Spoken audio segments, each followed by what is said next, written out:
Namaskaram. So we are starting with GST calculations and basic concept today. Yesterday we had discussed the whole introduction system of GST कि GST कब आया था, क्यों लाया गया था. तो basic things we have covered.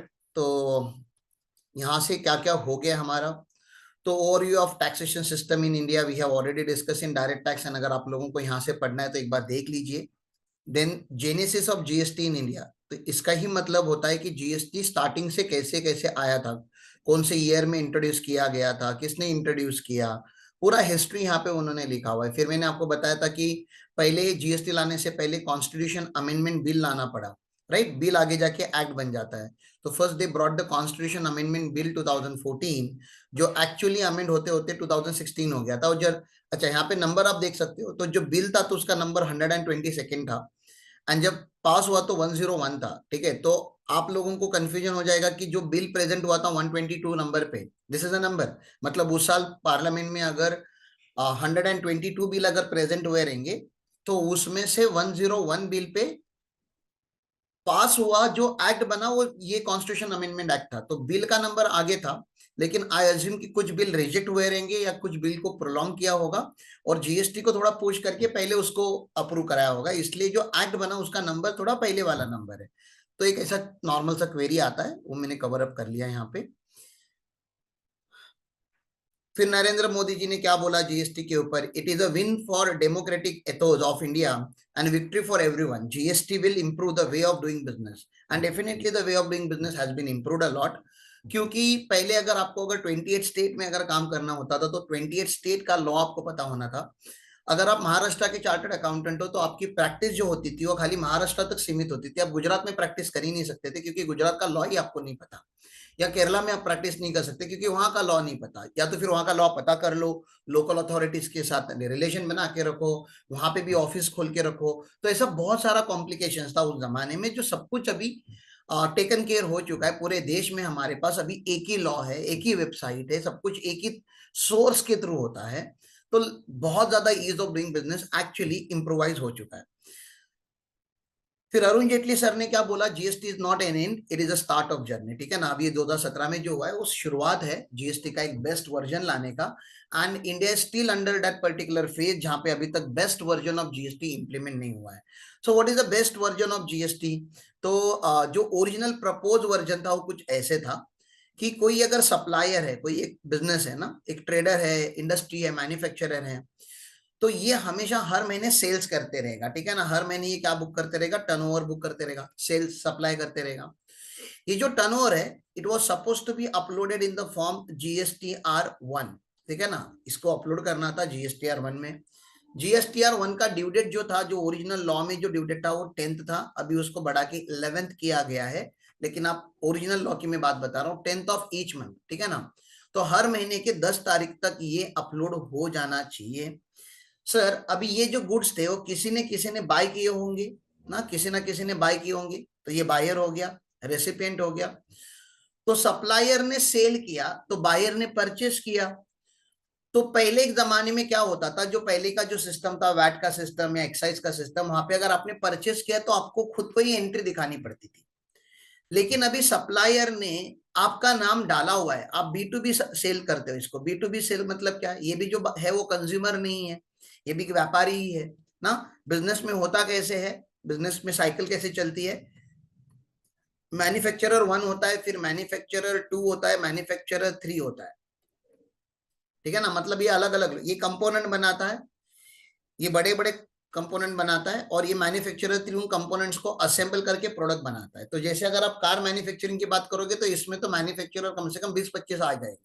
ठीक है ना, टायर बनाने वाली कंपनी अलग, ट्यूबलाइट बनाने वाली कंपनी अलग, सीट्स बनाने वाली कंपनी अलग, स्टील बनाने वाली कंपनी अलग, और ऐसे सब मैन्युफैक्चरर्स मिलके फिर वो एक कोई कंपनी होती है जो टाटा मोटर्स होगी या हुंडई होगी. ठीक है ना, वो सारे कंपोनेंट्स को लेके अपना बिजनेस मतलब कार बनाएगी. तो कार बनाने में बहुत सारे मैन्युफैक्चरर होते हैं. तो मैं मान लेता हूँ कि ये बॉटल है, ये बॉटल बनाने के लिए भी क्या होते हैं, बहुत सारे मैन्युफैक्चरर इन्वॉल्व होते हैं.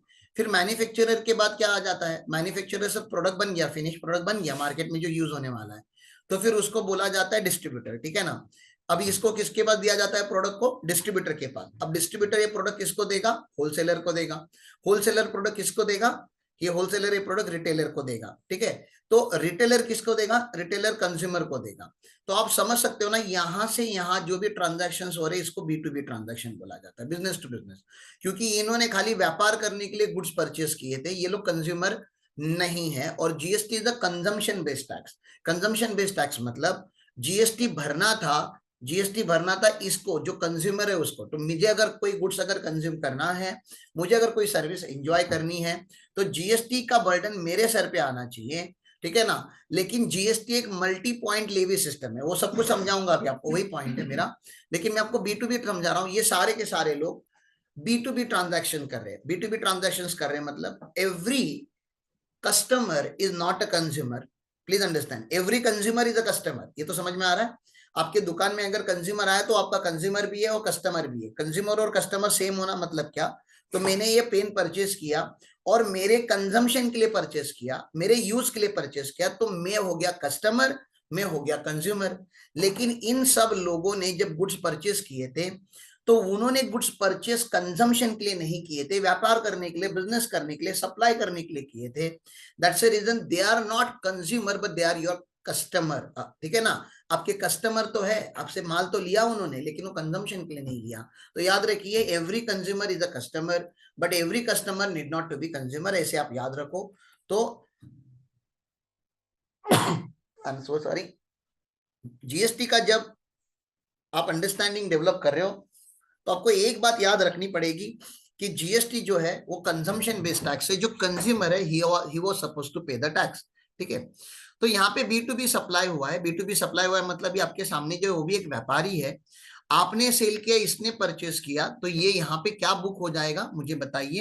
यहाँ पे परचेस बुक हो जाएगा। तो इसका जो परचेस है ये GSTR 2 में रिफ्लेक्ट हो जाना चाहिए। ठीक है ना। It was suppose to be reflected before 15th, 15 तारीख के पहले, 15th के पहले ये सारा रिफ्लेक्ट होना चालू हो जाना चाहिए था।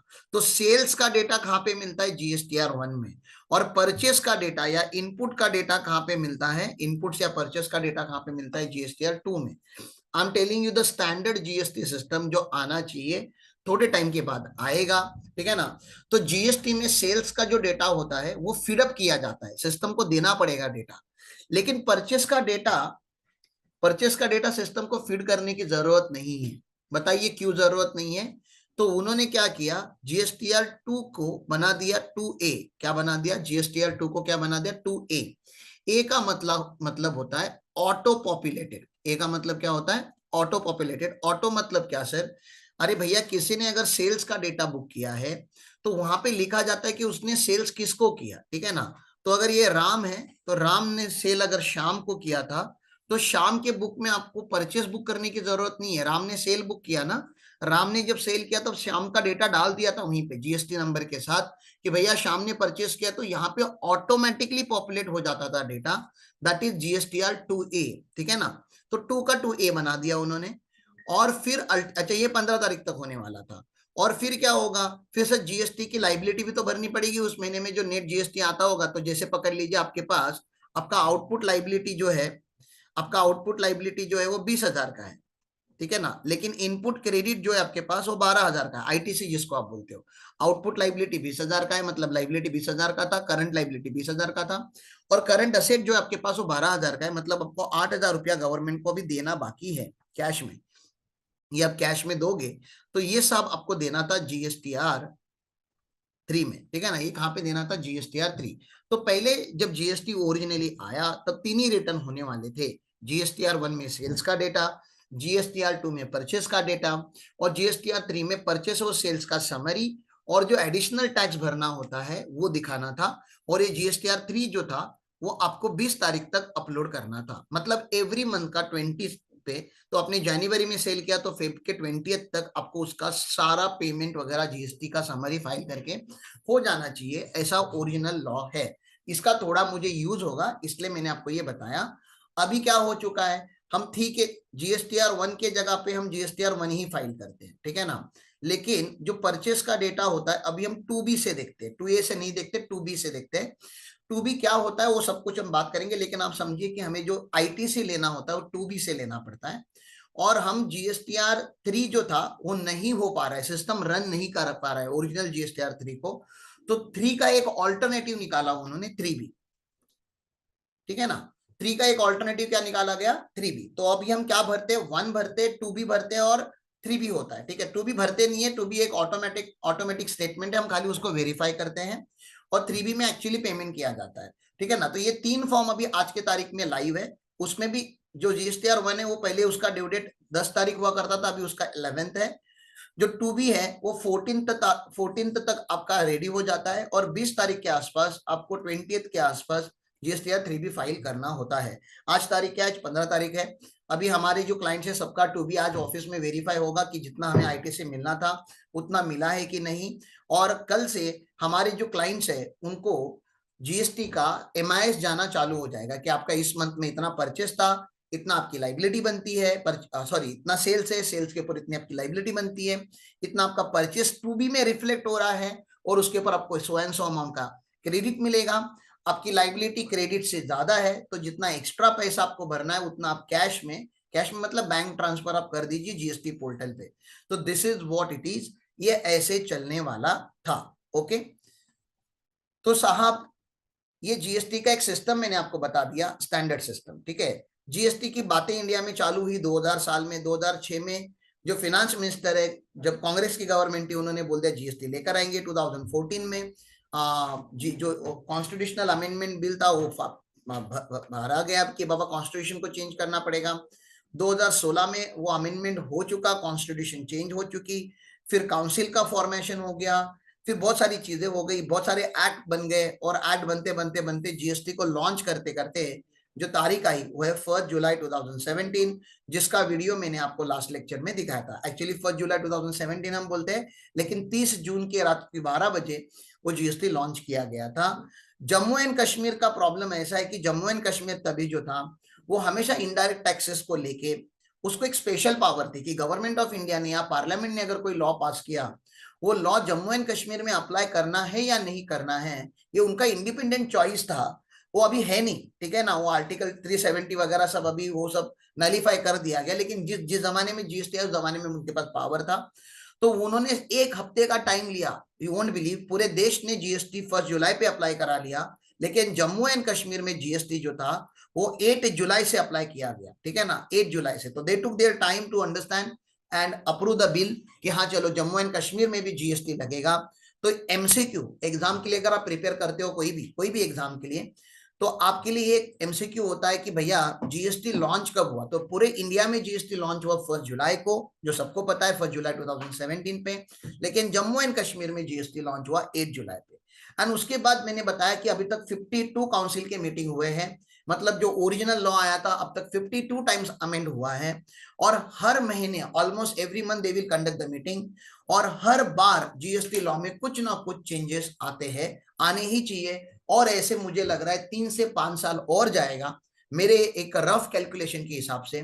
बाय द एंड ऑफ 2028 और बाय द एंड ऑफ 2030 आने वाले 5 से 6 साल में जो वर्जन ऑफ जीएसटी आएगा, जो आर्टिफिशियल इंटेलिजेंस जीएसटी में आएगा, अमेजिंग लेवल का होगा, ठीक है ना। तो अगर आपको फ्यूचर रेडी होना है तो आप टेक्नोलॉजी से भाग नहीं सकते, एआई से भाग नहीं सकते, you need to understand how AI is going to work. तो बहुत सारी चीजें उन्होंने ऑलरेडी एआई में इंटीग्रेट करना चालू कर दिया है, एंड आने वाले पीरियड में आपको दिखेगा एक जीएसटी का एक best version, system oriented version, जहां पे जीएसटी को अवॉइड करने के या जीएसटी में स्कैम करने के जो एरियाज है वो बहुत मिनिमल हो जाएंगे, एकदम 100% तो मुझे नहीं लगता कभी कोई भी गवर्नमेंट अचीव कर पाएगा, लेकिन with the present systems and technology इतना मिनिमम हो जाएगा, यू वोंट बिलीव, ठीक है। आज बहुत सारे लोग टैक्सेशन सिस्टम को ग्रांटेड पकड़ते, लेकिन वैसा हो रहने वाला नहीं है। सर जीएसटी आया कब था या जीएसटी का कॉन्सेप्ट कब लाया गया था, तो France was the first country जिसने 1954 में जीएसटी इंप्लीमेंट किया था।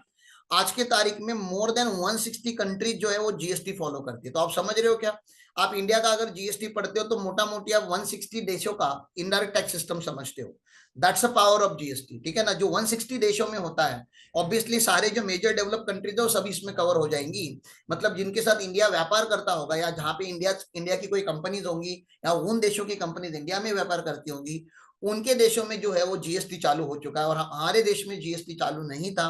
तो बहुत बड़ा एक गैप क्रिएट होता था इंडायरेक्ट टैक्स सिस्टम में 2017 के पहले। That has been taken care now. Okay, मुझे आज आपको पढ़ाना क्या है, आपको पढ़ाना है कॉन्सेप्ट ऑफ जीएसटी। यही कॉन्सेप्ट पढ़ाने के लिए ये लेक्चर अभी स्टार्ट कर रहा हूं मैं। इसके पहले जो हमारी बातें हो चुकी थी ये कुछ, ठीक है ना, introduction to GST and all, यहां तक हम कॉन्स्टिट्यूशनल अमेंडमेंट वगैरह भी हमने पढ़ लिया था। अब ये फीचर्स ऑफ इनडायरेक्ट टैक्सेस या कॉन्सेप्ट ऑफ जीएसटी, हम पहले इसकी बातें कर लेते हैं। To explain you concept of GST, ये एक टेबल है। एक्चुअली ये टेबल जो अभी हमारे जो ऑफिस के स्टाफ है ये टेबल बनाते हैं, तो ये टेबल कनेक्टेड पेजेस पे बनता है, ठीक है ना। तो आप अगर नोटबुक में इसको लिखते हो तो ये कनेक्टेड पेजेस पे जाता है। तो ये सबसे पहले स्टार्ट होता है इसका पॉइंट ऑफ टैक्सेशन से, ठीक है ना, पॉइंट ऑफ टैक्सेशन। अगला कॉलम क्या है, पर्टिकुलर्स। उसके अगला कॉलम क्या है, मैन्युफैक्चरर। मैन्युफैक्चरर के आगे कौन होता है, डिस्ट्रीब्यूटर। डिस्ट्रीब्यूटर के आगे कौन होता है, होलसेलर। होलसेलर के आगे कौन होता है, रिटेलर। रिटेलर के बाद कंज्यूमर। और अल्टीमेटली गवर्नमेंट को क्या चाहिए, टैक्स चाहिए। और मेरिट और डीमेरिट मतलब advantage and disadvantage of this particular system. जब इंडिया में इनडायरेक्ट टैक्स का सिस्टम आना चालू हुआ, उसके पहले हम मेनली डिपेंडेंट थे डायरेक्ट टैक्स सिस्टम के ऊपर। अब डायरेक्ट टैक्स और इनडायरेक्ट टैक्स में फर्क समझिए क्या होता है, थोड़ा सा तो समझना पड़ेगा। डायरेक्ट टैक्स और इनडायरेक्ट टैक्स, ठीक है ना।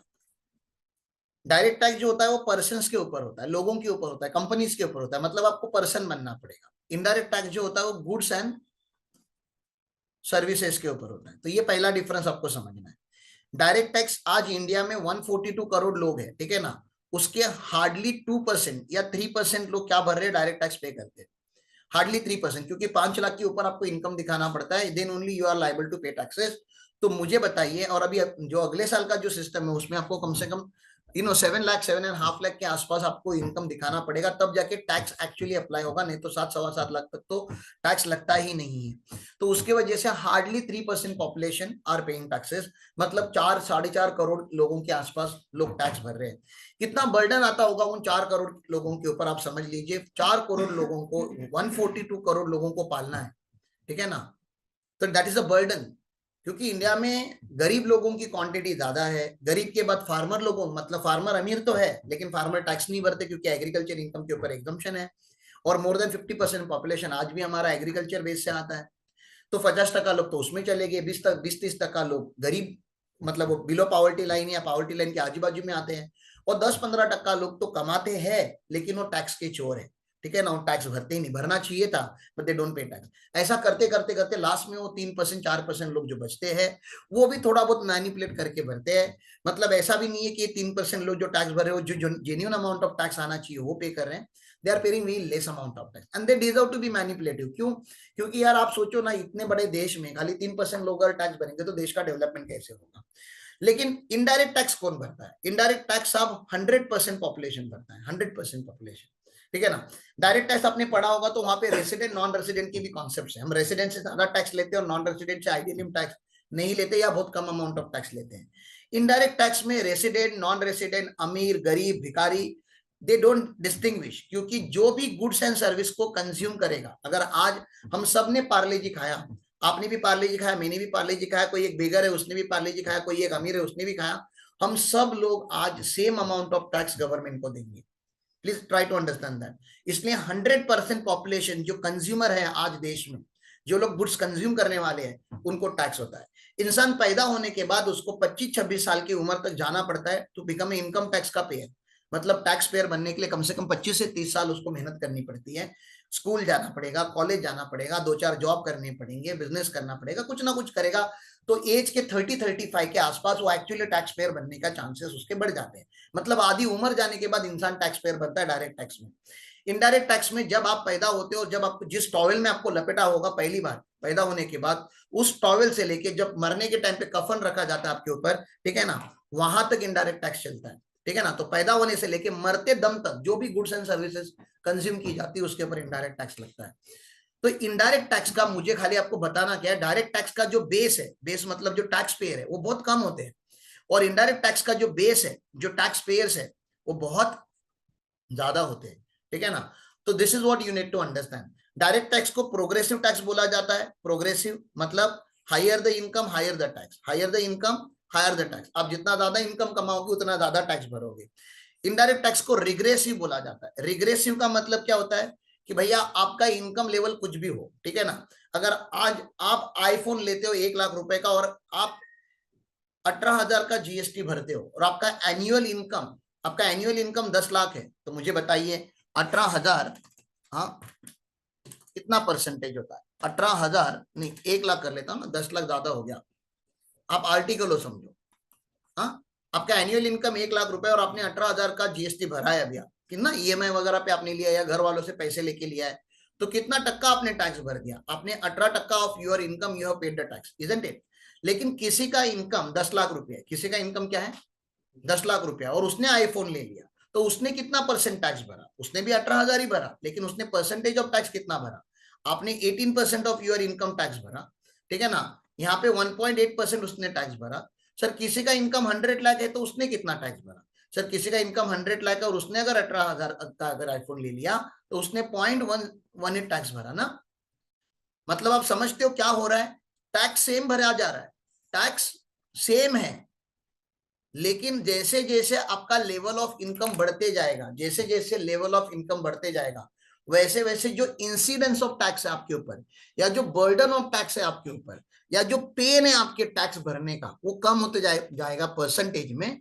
तो इसलिए इनडायरेक्ट टैक्सेस को रिग्रेसिव टैक्सेस बोला जाता है, कि higher the income lower the tax. अब higher the income lower the tax का मतलब कुछ लोग ऐसे भी समझते हैं कि इनकम बढ़ेगा तो टैक्स कम होगा। टैक्स कम नहीं होता, टैक्स का जो परसेंटेज होता है टू द इनकम वो कम होता है, जो मैंने यहाँ पे आपको प्रूव किया। इनकम बढ़ते जाएगा बढ़ते जाएगा बढ़ते जाएगा, तो ये परसेंटेज ऑफ टैक्स जो होगा, इफेक्टिव परसेंटेज ऑफ टैक्स भी आप समझ सकते हो, वो कम होते जाता है।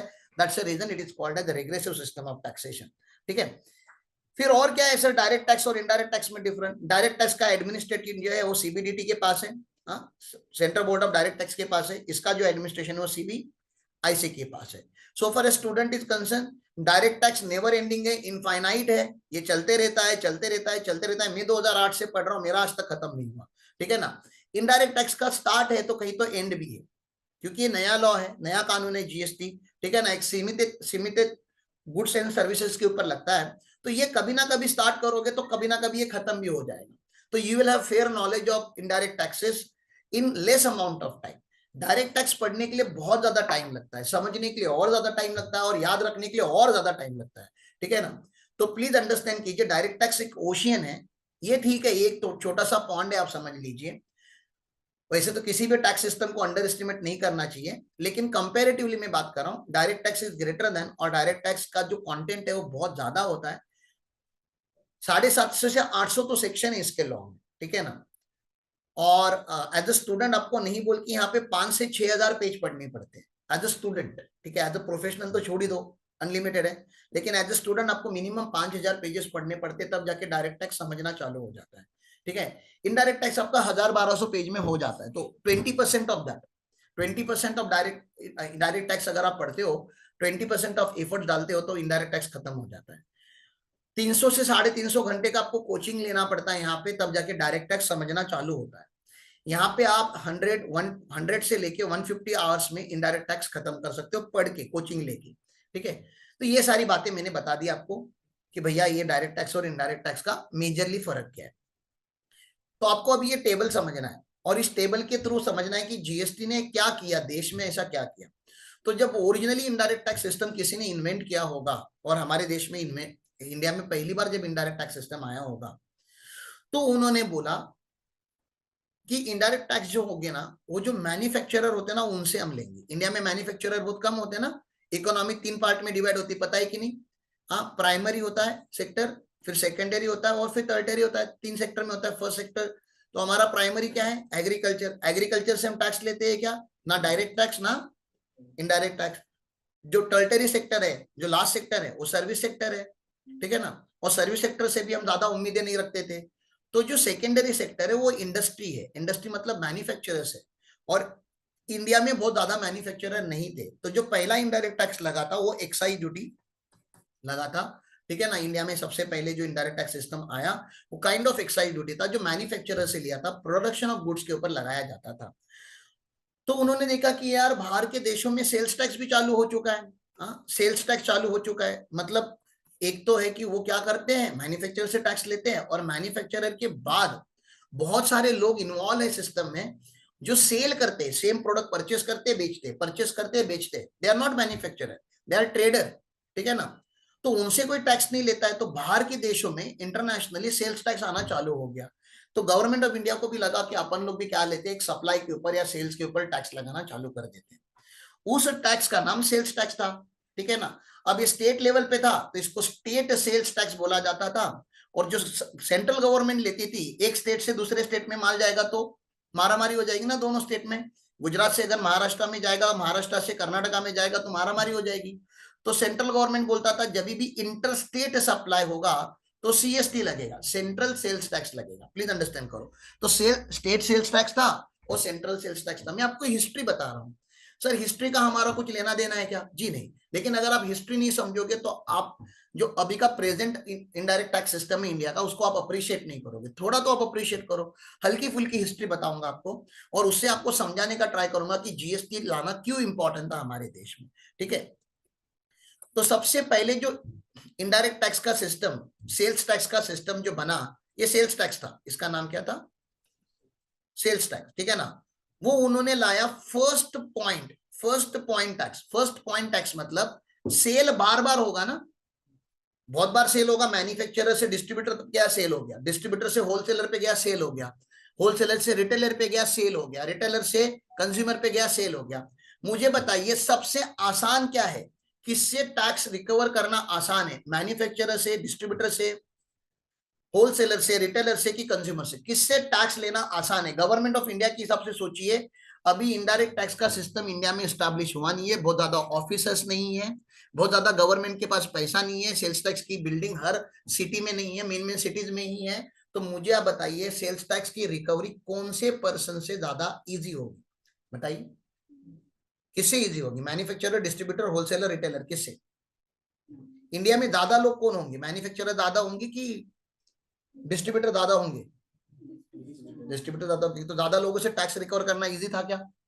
उस जमाने में जब कंप्यूटर नहीं हुआ करते थे, पेपर पे रिकॉर्ड रखे जाते थे, रजिस्टर्ड मेंटेन किया जाता था सेल्स का, तो उन्होंने बोला भैया हम एक काम करेंगे, मैन्युफैक्चरर से टैक्स रिकवर करेंगे। किससे करेंगे? हाँ, तो उसको क्या बोला गया? First point tax. First point tax मतलब जब फर्स्ट बार सेल होगा तभी टैक्स ले जाएगा। और वो इजी भी चला गया उनको। बताओ इजी क्यों चला गया? क्योंकि सारे मैन्युफैक्चरर पहले से कौन से लॉ में रजिस्टर्ड थे? एक्साइज में। अब जिसने गुड्स का मैन्युफैक्चरिंग किया है वो गुड्स कभी ना कभी तो सोल्ड भी करेगा, तो उनके पास पहले ही, एक्साइज डिपार्टमेंट के पास पहले ही रिकॉर्ड होता था किसने कितनी गुड्स का मैन्युफैक्चरिंग किया है। तो उससे टैक्स का रिकवरी बहुत आसान था, ठीक है। तो सेल्स टैक्स भी मैन्युफैक्चरर ही भरने लगा। तो डबल टैक्सेशन दिख रहा है क्या आपको? हेलो, आपको डबल टैक्सेशन दिख रहा है? पहला कौन सा टैक्स भरा उसने? एक्साइज। एक्साइज क्यों भरा? मैन्युफैक्चरिंग किया। और फिर वही गुड्स उसने बेचा तो क्या भरा? Sales tax. तो दो टैक्स तो कम से कम दिख रहे हैं आपको। अब आपको बताता हूं, अगर इसने इंपोर्ट एक्सपोर्ट किया तो कस्टम ड्यूटी भी भरेगा, ठीक है ना। अब इसने रॉ मटेरियल परचेस स्टेट के बाहर से किया तो परचेस टैक्स भरना पड़ता था।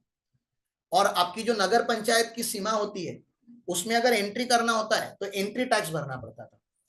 मतलब ऐसे 16-17 अलग अलग टैक्स लगते थे। किसको? मैन्युफैक्चरर को। एक या दो नहीं, 16 से 17 अलग अलग टाइप के टैक्स लगते थे, ठीक है। तो ये फ्रस्ट्रेट हो जाता था। कौन फ्रस्ट्रेट हो जाता था? मैन्युफैक्चरर। तो उसको भी हमें टेकन केयर करना चाहिए। तो डबल टैक्सेशन को हमें अवॉइड करना चाहिए, ठीक है ना। तो डबल टैक्सेशन को अवॉइड किया जाएगा, मैं आपको दिखाऊंगा कि कैसे किया जाएगा। आप अभी सेल्स टैक्स का फर्स्ट पॉइंट समझिए कैसे होता है। कॉस्ट को यहाँ पे डैश किया गया है। कॉस्ट को डैश करने का मतलब है कि इसने जीरो से प्रोडक्ट बनाया हुआ है, मतलब इसने कोई बना बनाया कंपोनेंट खरीदा नहीं, ठीक है ना। एकदम जीरो से प्रोडक्ट को बनाया, इसको हम क्या बोलते हैं? Value addition. क्या बोलते हैं? Value addition. मतलब आज ये प्रोडक्ट एग्जिस्ट ही नहीं करता था, इस प्रोडक्ट को एग्जिस्टेंस में लाने के लिए जो जो खर्चा करना पड़ा वो सारा क्या हो जाएगा, वैल्यू एडिशन। तो क्या क्या खर्चा करते हैं, कॉस्टिंग में पढ़ा होगा तो आपने, तो सबसे पहले तो रॉ मटेरियल लगेगा, तो रॉ मटेरियल लगाया गया, लेबर लगाना पड़ेगा, लेबर लगाया गया, मतलब वेजेस, वेजेस का खर्चा करना पड़ा, फैक्ट्री ओवरहेड करने पड़े, हाँ सर फैक्ट्री ओवरहेड करने पड़े, एडमिन ओवरहेड करने पड़े, एडमिन ओवरहेड कर दिया, सेलिंग एंड डिस्ट्रीब्यूशन ओवरहेड करने पड़े, हाँ सर सेलिंग एंड डिस्ट्रीब्यूशन हो, मतलब जितना खर्चा करना था उतना हो गया। ये तो कॉस्ट हो गई प्रोडक्ट की ना। अब मैं क्या कॉस्ट के बेसिस पे थोड़ी ना क्या सेल करूंगा, मेरी कॉस्ट 80 रुपीज की है मान लो, एक प्रोडक्ट बनाने की मेरी कॉस्ट कितनी आ गई, लेकिन मैं तो व्यापार करने आया हूं, तो मैं अपना क्या जोड़ूंगा इस पे, प्रॉफिट। तो मैंने कितना जोड़ा, 20 रुपया, ऐसा मेरा सेलिंग प्राइस कितना बन गया, 100 रुपीज। ये समझा मैंने क्या बोला आपको। तो मेरी कॉस्ट प्लस प्रॉफिट इस प्रोडक्ट की वैल्यू मानी जाती है, क्या मानी जाती है, इस प्रोडक्ट की वैल्यू मानी जाती है, और इसको ही, इन सारी चीजों को ऐड करने को ही क्या बोला जाता है, वैल्यू एडिशन। कि मैंने क्या किया हुआ है, वैल्यू एडिशन। तो वैल्यू एडिशन में खाली कॉस्ट होता है क्या, क्या वैल्यू एडिशन में ओनली कॉस्ट होता है, जी नहीं, वैल्यू एडिशन में क्या होता है, प्रॉफिट भी होता है। तो ये प्रोडक्ट में कितने में सेल करने के लिए रेडी हूं मार्केट में, ये दिख रहा है आपको, कितने में सेल करने के लिए रेडी हूं, 100 में सेल करने के लिए रेडी हूं। लेकिन गवर्नमेंट ने क्या बोला, नहीं नहीं नहीं, आपको क्या लगाना पड़ेगा, सेल्स टैक्स लगाना पड़ेगा, हमको भी पैसे देने पड़ेंगे। तो मैंने सेल्स टैक्स लगाया यहाँ पे, कितना लगाया, 10%।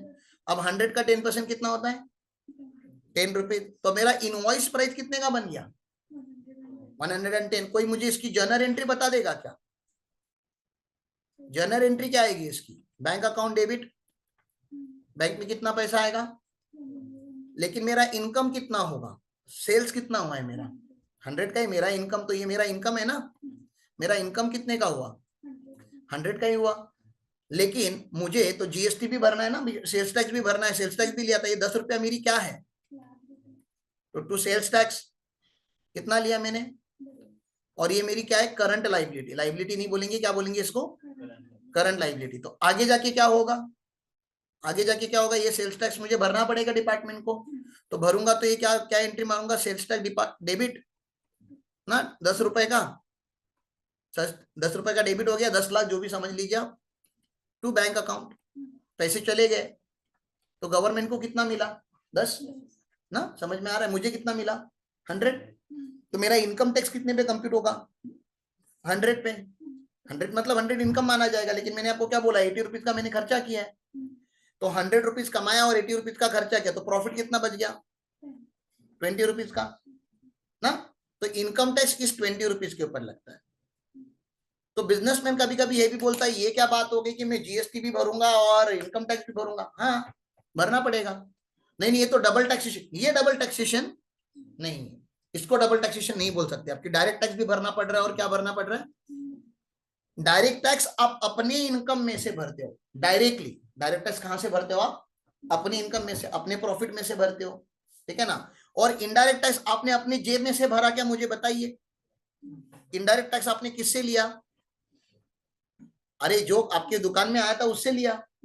मतलब ये किसी आपकी इनडायरेक्ट टैक्स में एज अ सेलर आपकी क्या रिस्पॉन्सिबिलिटी है, एक हाथ से टैक्स कलेक्ट करो पार्टी से, और वो पैसा गवर्नमेंट तक पहुंचा दो। तुम सिंपल एक एजेंट हो, क्या हो, एक एजेंट। जैसे अभी अमेजोन का कोई पार्सल आया नीचे, तो मैं सागर को बोलूंगा, सागर भाई जाओ नीचे वो पार्सल लेकर आओ। तो सागर का रिस्पॉन्सिबिलिटी क्या है, वहां पे वो पार्सल लेना है और वो पार्सल लाके मुझे देना है। मैंने संकेत को बोला, संकेत जा यार वो विजय से 10,000 रुपया लेकर आ।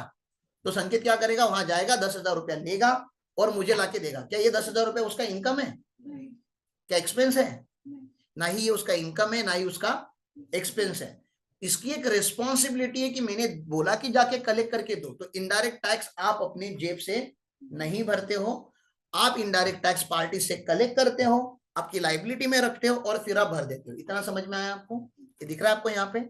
और इनडायरेक्ट टैक्स रिमूव करने के बाद जो बेस प्राइस बचती है वो आपका इनकम होता है। इनकम में से एक्सपेंस माइनस कर दो तो जो प्रॉफिट आता है उसके ऊपर आप इनकम टैक्स भरते हो। इसलिए एक पर्सन को आज के तारीख में इंडिया में कम से कम 2 टैक्स तो भरने ही पड़ते हैं। एक तो जीएसटी जो इनडायरेक्ट टैक्स है, जो पार्टी से लेके भरना है, और इनकम टैक्स है, इनकम टैक्स अपने खुद के इनकम के ऊपर भरना है।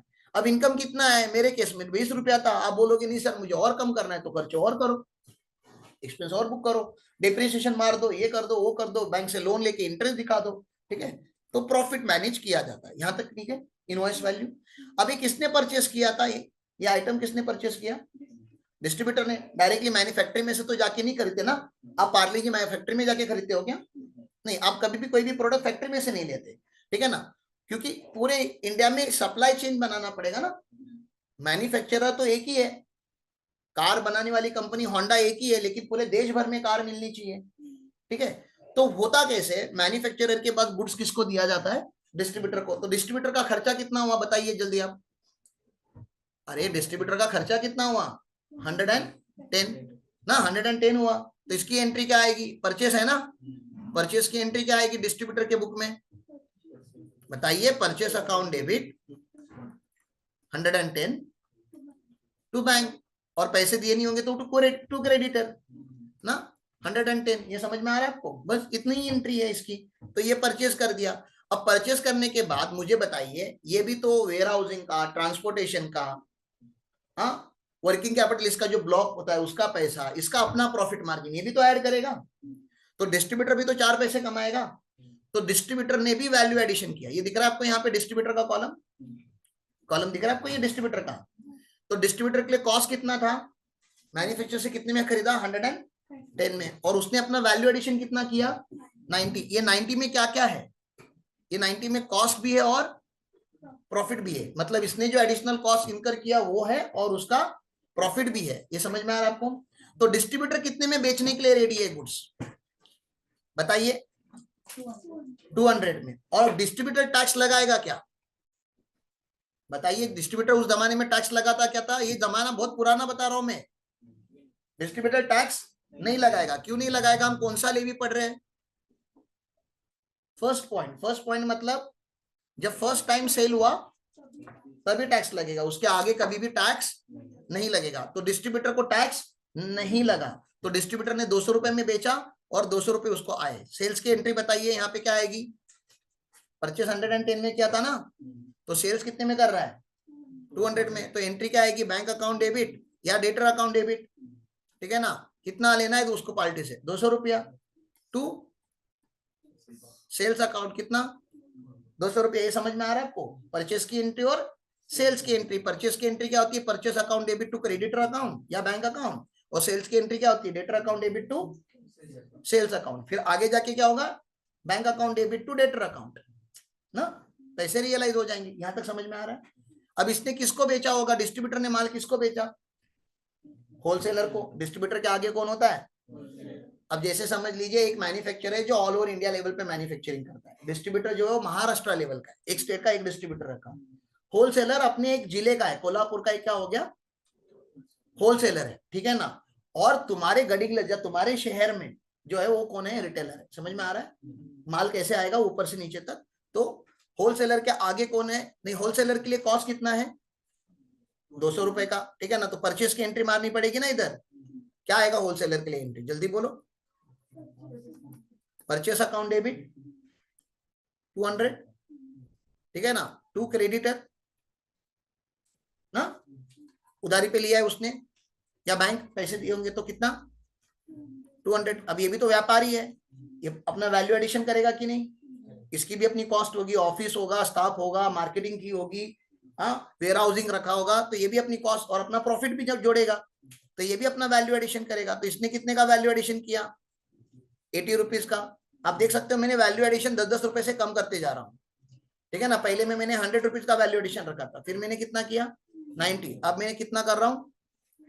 80 रुपीज का, ठीक है ना। तो अभी मैं बेचने के लिए कितने में रेडी हूँ? एज अ होलसेलर मैं सेल करने के लिए कितने में रेडी हूँ? 280 में। 200 रुपए का मेरा कॉस्ट और 80 रुपीज का मेरा खुद का वैल्यू एडिशन, ठीक है ना। मुझे टैक्स लगेगा क्या? नहीं लगेगा। क्यों? क्योंकि कौन से सिस्टम में, हम देश में कौन सा सिस्टम चालू था तभी? फर्स्ट पॉइंट टैक्स चालू था। मतलब जब पहली बार सेल हुआ है वहीं पे टैक्स लगेगा, उसके आगे कभी भी टैक्स नहीं लगेगा। यहां तक क्लियर है? ये समझ में आया? 280। तो मेरा सेल्स की एंट्री मारो जल्दी मेरे बुक में, होलसेलर के बुक में सेल्स की एंट्री क्या आएगी? Debtor account debit to sales account या bank account debit to sales account. कितने का? 280 का सेल्स का एंट्री आ गया। टैक्स की कोई एंट्री नहीं हो रही है। क्यों? टैक्स भरना ही नहीं है। आप सोच भी नहीं रहे हो कि इसमें टैक्स कितना है, क्योंकि टैक्स आपका कॉस्ट बन चुका है। टैक्स क्या बन चुका है? वो आपका समझ में आ रहा है ना? ये 280 में 10 रुपए का टैक्स इन्वॉल्व है। आपके कॉस्ट में ऑलरेडी टैक्स इन्वॉल्व है, लेकिन आपको समझ में नहीं आ रहा है क्योंकि पता भी नहीं चल रहा है। मैन्युफैक्चरर लेवल पे उसने भरा है, इसके अंदर एक्साइज ड्यूटी है कि नहीं है, पहले भर चुका है वो, उसमें मैन्युफैक्चर, उसमें एक्साइज ड्यूटी भी है, और इंपोर्ट वाले का तो कस्टम ड्यूटी भी है, मतलब बहुत सारे टैक्स है, एंट्री टैक्स है, सारे टैक्स जो थे उसके अंदर ही है, आप उसको अलग से रिकॉर्ड नहीं करते थे। यहां तक क्लियर है। अब इसने बेचा माल, इसने किसको बेचा, रिटेलर को, तो इसके बुक में सेल्स की एंट्री बुक होगी, क्या सेल्स वो हो गई ना, 280 की एंट्री बुक हो गई। अब किसके बुक में आ गए, रिटेलर के बुक में आ गए। रिटेलर के बुक में पहली एंट्री क्या होगी, परचेस, कितने में परचेस करेगा वो, 280 पे ना, कॉस्ट हो गई उसकी।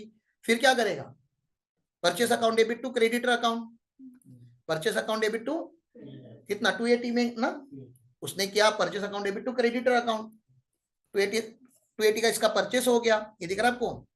फिर इसने अपने खर्चे किए, खर्चे का एंट्री क्या आता है, expense account debit to cash bank account ना, सारे खर्चे की, अपना प्रॉफिट भी ऐड करके रखा, अपना वैल्यू एडिशन किया, और अपना सेल्स का एंट्री कितने में मारने के लिए रेडी है ये 350 पे। टैक्स लगाएगा क्या ये, टैक्स नहीं लगाएगा, ठीक है ना, ये टैक्स भी नहीं लगाएगा। तो ये रिटेलर के बाद यहाँ पे सेल्स की एंट्री आएगी, debtor account debit to sales account 350 ना, इसने टैक्स नहीं लगाया। तो इस पूरे केस में कंज्यूमर को माल कितने में मिला, कंज्यूमर मतलब समझ रहे हो, अल्टीमेटली कंज्यूमर को माल कितने में मिला, 350 में, और गवर्नमेंट को कितना पैसा मिला, 10 रुपया, ठीक है ना। अब 2 मिनट आप इसको सोचो कि हमने क्या,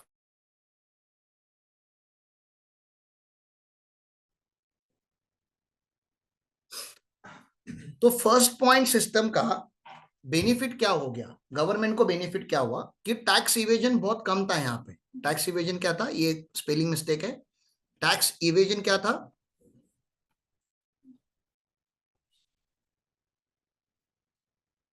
टैक्स इवेजन बहुत कम था। क्यों कम था, क्योंकि आप मैन्युफैक्चरर से टैक्स ले रहे हो, और गवर्नमेंट ने रिस्क लो ली, ठीक है ना, बहुत कम रिस्क था ना गवर्नमेंट को, इंप्लीमेंट करने के लिए इजी हो गया क्योंकि देश में मैन्युफैक्चरर बहुत कम थे। तो आपको एफएम का एक फॉर्मूला या जिंदगी का फॉर्मूला है कि आप जब रिस्क कम लेते हो तो आपको रिटर्न्स भी कम मिलते हैं, lower the risk lower the return, ठीक है ना। तो गवर्नमेंट ने रिस्क ही कम ली तो रिटर्न भी कम मिला। अल्टीमेटली मार्केट में गुड सेल कितने पे हुआ था, 350 पे, इसमें का 10 रुपया निकाल दो, 10 रुपया टैक्स है ना इसमें, मतलब गुड्स का वैल्यू कितना था, लास्ट लास्ट तक जाते जाते 340, मतलब गवर्नमेंट को कितना मिलना चाहिए था, उसको बैठने के लिए जगह दो, इधर इधर इधर आ जाओ, थोड़े थोड़ा एडजस्ट हो जाओ, गवर्नमेंट को कितना मिलना चाहिए था, वैल्यू कितना है गुड्स का, समझ रहे हैं ना, फाइनली फाइनल कंज्यूमर ने कितना भरा, 350 में का 10 रुपया क्या था, टैक्स था जो मैन्युफैक्चरर ने लिया था, तो बचा कितना, 340 ना, 340 गुड्स का वैल्यू है जो कंज्यूमर ने पे किया है, 340, और 10% रेट है देश में टैक्स का, तो गवर्नमेंट को मिलना कितना चाहिए था, 34 मिलना चाहिए था ना, लेकिन मिला कितना, 10 ही। क्यों 10 रुपया मिला, क्योंकि उन्होंने फर्स्ट सेल्स के ऊपर टैक्स लगाया, मैन्युफैक्चरर, और मैन्युफैक्चरर का सेलिंग प्राइस बहुत कम होता है ना, मैन्युफैक्चरर हमेशा कम कमाता है, आप अभी भी देखो फार्मर हमेशा कम कमाता है, जो एजेंट होता है वो ज्यादा कमाता है, ठीक है ना, मतलब जिसने खेती की भी नहीं वो ज्यादा प्रॉफिट लेके जाता है, दुनिया में ऐसी चलती है, ठीक है ना। तो डिस्ट्रीब्यूटर रिटेलर ज्यादा मार्जिन कमाते हैं एज कंपेयर टू मैन्युफैक्चरर, तो मैन्युफैक्चरर भी पैसे कमाता है लेकिन उसका क्वांटिटी पे गेम होता है, उसका मार्जिन कम होता है लेकिन क्वांटिटी ज्यादा होता है, ये रिटेलर डिस्ट्रीब्यूटर का क्वांटिटी कम होता है लेकिन मार्जिन ज्यादा होता है। तो गवर्नमेंट को real sales tax sales price पे लगना चाहिए, सेल्स टैक्स का मतलब क्या है, सेल्स प्राइस पे लगना चाहिए, और सेल्स प्राइस मतलब price which is ultimately sold to the price at which goods is ultimately sold to the consumer, तो उस प्राइस पे 10% मिलना चाहिए था गवर्नमेंट को। तो गवर्नमेंट ने बोला यार ये हमको कम रेवेन्यू मिल रहा है, गवर्नमेंट के लिए नेगेटिव पॉइंट क्या हो गया, एक पॉजिटिव पॉइंट क्या हो गया, लोअर टैक्स रेवेन्यू, ये मेरिट हो गया, मेरिट मतलब एडवांटेज है इस सिस्टम का, और डीमेरिट मतलब नेगेटिव पॉइंट, डिसएडवांटेज क्या है, lower rate of low revenue, पैसे ही नहीं आ रहे गवर्नमेंट के पास सेल्स टैक्स आने के बाद भी, तो गवर्नमेंट को गुस्सा आ गया। अब ये पहला सिस्टम जो था, गवर्नमेंट ने जब नए नए थे तो उनको समझ में नहीं आ रहा था सेल्स टैक्स का इम्प्लीमेंटेशन कैसे होगा क्या होगा, जब थोड़ा गवर्नमेंट के पास ताकत आ गई, लोग आ गए, ऑफिसर्स आ गए, तो गवर्नमेंट ने सोचा कि अभी हम लास्ट पॉइंट लगाएंगे, क्या लगाएंगे, हाँ, तो नया सिस्टम लाया गवर्नमेंट ने, कौन सा लाया, last point tax. Last point tax और फर्स्ट पॉइंट टैक्स में क्या फर्क है, फर्स्ट पॉइंट टैक्स में टैक्स कौन भरता था, मैन्युफैक्चरर, अब लास्ट पॉइंट पे टैक्स मैन्युफैक्चरर नहीं भरेगा, होलसेलर भी नहीं भरेगा, डिस्ट्रीब्यूटर भी नहीं भरेगा, रिटेलर टैक्स भरेगा, कौन टैक्स भरेगा, क्योंकि लास्ट सेल कौन करता है? रिटेलर टू द कंज्यूमर होता है ना। तो रिटेलर से जहां पे कंज्यूमर माल लेता है, मतलब जो किराना माल का दुकान है आपके नीचे, आप बिल्डिंग के बाहर जाओगे तो वो कौन है दुकान? ये सामने जो कोर्ट के सामने जो शॉप है वो क्या है? रिटेलर है। और हम वहां से गुड्स परचेस करते हैं, हम कंज्यूमर हो गए।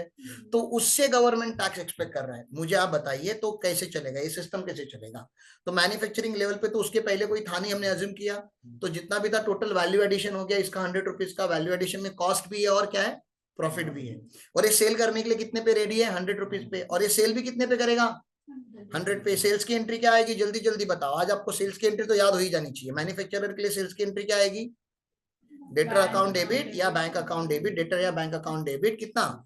100 टू सेल्स अकाउंट कितना? 100। ठीक है ना, ये समझ में आ रहा है आपको? तो ये सेल्स की एंट्री हो गई। तो उसके आगे कौन है? आगे होलसेलर है। तो होलसेलर ने क्या किया? परचेस किया। कितने में परचेस किया? 100 में। तो पहले परचेस की एंट्री मारते हैं, ठीक है ना। डिस्ट्रीब्यूटर होलसेलर नहीं, सॉरी, डिस्ट्रीब्यूटर के अकाउंट में क्या होगा? परचेस की एंट्री आएगी। परचेस कितने में किया उसने? 100 रुपीज में परचेस किया। कहां से किया? क्रेडिटर से किया या किसी बैंक से किया होगा, पैसे देके किए होंगे। तो वो कितना हो गया? 100 रुपीज का।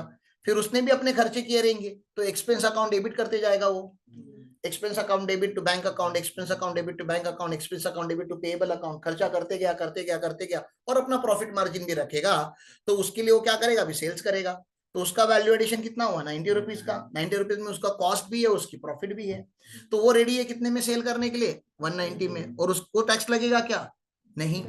पहले को भी टैक्स नहीं लगा, दूसरे को भी टैक्स नहीं लगा। क्यों नहीं लगा? क्योंकि कौन सा पॉइंट लगा दिया गवर्नमेंट ने? Last point. जब लास्ट में सेल होगा तब टैक्स लगाएंगे, बीच में हम टैक्स नहीं लगाएंगे। तो ये आया, तो इसकी सेल्स की एंट्री मार देते हैं। सेल्स की एंट्री क्या आएगी? डेटर अकाउंट डेबिट या बैंक अकाउंट डेबिट कितना? 190 टू सेल्स अकाउंट कितना? 190। इसका ये इनकम हो गया 100 रुपीज का। उसका परचेस कॉस्ट था। वैल्यू एडिशन कितना दिख रहा है आपको? 90 रुपीज का। 90 रुपीज में से एक्सपेंस माइनस कर दो, बचा हुआ उसका प्रॉफिट हो जाएगा। ठीक है ना। 90 रुपीज को आप ग्रॉस प्रॉफिट भी बोलते हो, ठीक है ना। और उसमें से एक्सपेंस माइनस करने के बाद जो बच जाता है वो क्या हो जाता है? Net profit. ये क्लियर है? अब ये परचेस किसने किया? होलसेलर ने परचेस किया ना। ये लास्ट पॉइंट सिस्टम है, यहाँ पे ध्यान दो। अभी लास्ट पॉइंट सिस्टम है ये, ठीक है ना। परचेस किसने किया? होलसेलर ने। होलसेलर ने कितने में परचेस किया? 190 में। क्या एंट्री आएगी परचेस की उसके बुक में, होलसेलर के बुक में? परचेस अकाउंट डेबिट कितना? 190 टू क्रेडिटर या बैंक कितना? 190। फिर वो सेल भी करेगा। वो कितने में सेल कर रहा है? वो अपना वैल्यू एडिशन भी करेगा, खर्चा भी करेगा, प्रॉफिट भी जोड़ेगा। और वो कितने में सेल करने के लिए रेडी है? 270। और उसको सेल्स टैक्स नहीं लग रहा है, क्योंकि वो भी B2B ट्रांजैक्शन कर रहा है। ये सारे लोग कौन से ट्रांजैक्शन कर रहे थे? B2B। मतलब सामने वाला जो था वो क्यों था? बिजनेसमैन था, ठीक है ना। तो उसने भी सेल्स का ट्रांजैक्शन किया। क्या आएगा? डेटर अकाउंट डेबिट या bank account debit to sales account कितने में? 280 था, 270 था? 270 था, ठीक है ना। ये 270 में किया उसने सेल। ओके। उसके आगे कौन है? रिटेलर। तो रिटेलर ने परचेस कितने में किया होगा? परचेस अकाउंट 270, ठीक है ना। टू क्रेडिटर या बैंक कितना? 270। फिर उसने भी अपना वैल्यू ऐड किया। कितना वैल्यू ऐड किया उसने? 70 रुपया। रिटेलर ने भी अपने दुकान के खर्चे, इलेक्ट्रिसिटी बिल, इंटरनेट बिल, हाँ, सब इंटरेस्ट वगैरह जो भी भरा होगा वो सब जोड़ के, अपना प्रॉफिट मार्जिन जोड़ के, वो कितने में सेल करने के लिए रेडी है? 340। लेकिन गवर्नमेंट बोलेगा आप 340 पे सेल नहीं कर सकते, आपको अभी क्या लेना पड़ेगा? टैक्स लगाना पड़ेगा। टैक्स यहाँ पे आ गया, लास्ट पॉइंट पे आ गया। और लास्ट पॉइंट पे आने के बाद कितने का टैक्स लगाना पड़ेगा? 30, हाँ 10%। तो 34 रुपीज का टैक्स आया। अल्टीमेटली सेलिंग प्राइस कितनी बनी? 374, ठीक है ना। तो इसने इसकी एंट्री बताओ, बताओ। बैंक अकाउंट डेबिट या डेटर अकाउंट कितना? 374। लेकिन सेल्स कितने का बुक होगा? 340 का। तो ऊपर का 34 है वो क्या है? टैक्स है। तो ये क्या हो गया? सेल्स टैक्स कितना? 34। ये बैंक अकाउंट डेबिट तो रियल अकाउंट है। ये 340 क्या है? अपना इनकम है। ये इनकम है ना, ये P&L में जाएगा। और ये क्या है? Current liability. अभी आपको सेल्स टैक्स भरना है, तो सेल्स टैक्स भरोगे तो आपकी एंट्री क्या आएगी? अगले महीने भरना होता है, ठीक है ना। अगले महीने जब भरोगे तो एंट्री क्या आएगी? Sales tax 34 to bank account कितना? 34। ये समझ में आया आपको? लेकिन अभी रिटेलर क्या बोलता था? ये सिस्टम का एडवांटेज क्या है? बोलो एडवांटेज क्या है? ऑप्टिमम रेवेन्यू, मतलब जितना मिलना था 340 में मार्केट में सेल हो रहा है, उसका 10% 34 रुपीज, जितना मिलना था उतना गवर्नमेंट को उतना मिल रहा है। ठीक है, तो ये ऑप्टिमम रेवेन्यू पॉइंट है। लेकिन इसका डीमेरिट क्या है? टैक्स इवेजन है, ये वर्ड क्या है? इवेजन। ठीक है ना? इसका डीमेरिट क्या है? आपको क्या लग रहा है, ये जो रिटेलर है या गडिंग पूरे शहर में, आप किसी भी शहर में जाके आप राउंड मारो, दोनों साइड जो आपको दुकान दिखती है वो सबके सब क्या है? रिटेलर है। क्या ये जेन्यून टैक्स पे रहे सबके सब? नहीं। यहाँ पे हर हर परचेस का आपको ऑफिशियली टैक्स इनवॉइस मिलता है क्या? नहीं मिलता। मतलब ये कौन से लोग हैं? आपको दो ऑप्शन देते हैं, कच्चा बिल, पक्का बिल। कौन सा ऑप्शन देते हैं? कच्चा बिल, मतलब बिल चाहिए तो पहले तो बिल ही नहीं मांगते बहुत सारे लोग। आप कौन सा बिल लेकर आते हो? सामान लेकर आते हो, बिल कौन से लेकर? बिल आया क्या कभी आप लोगों ने? रिटेलर के सामान में आप वीकली एक्सपेंस करते रहोगे, बहुत सारा सामान खरीदते रहोगे, आप बिल लेके भी जाते हो क्या दुकान में से? नहीं लेके जाते।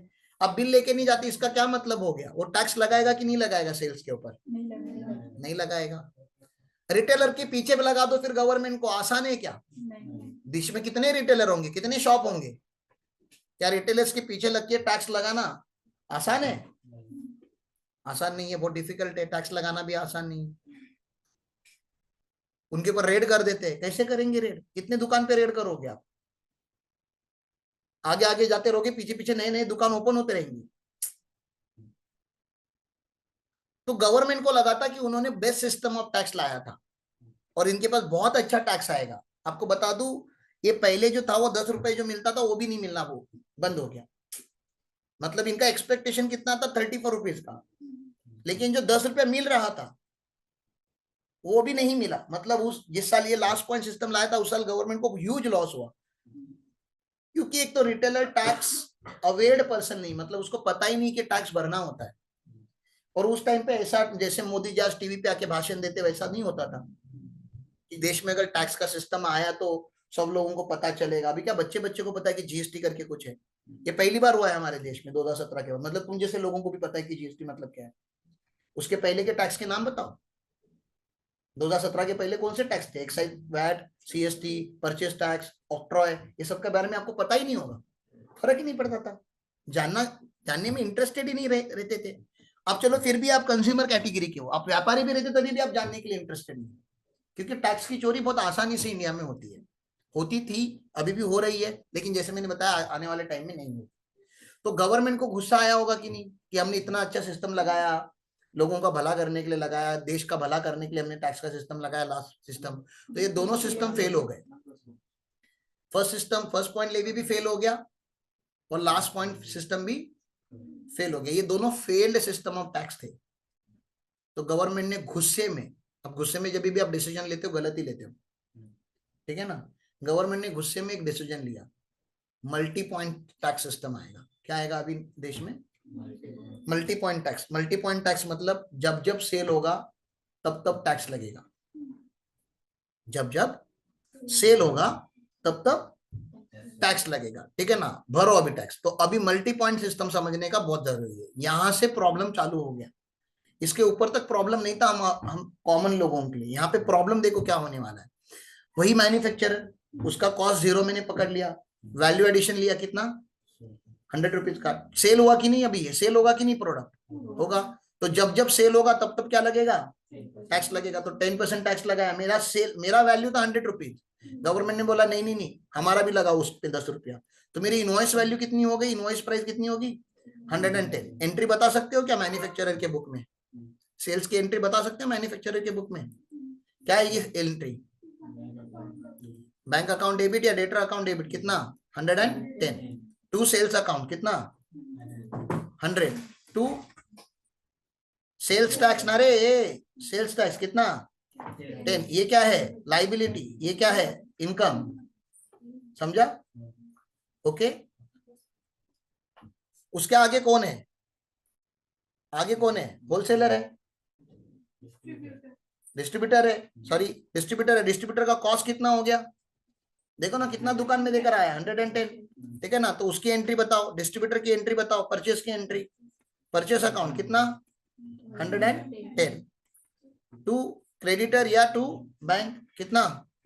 110। अब वो भी बेचने के लिए अपना वैल्यू एडिशन करेगा 90 रुपीज का। 90 रुपीज का वैल्यू एडिशन किया, मुझे नहीं चाहिए, मैं बाद में दूंगा।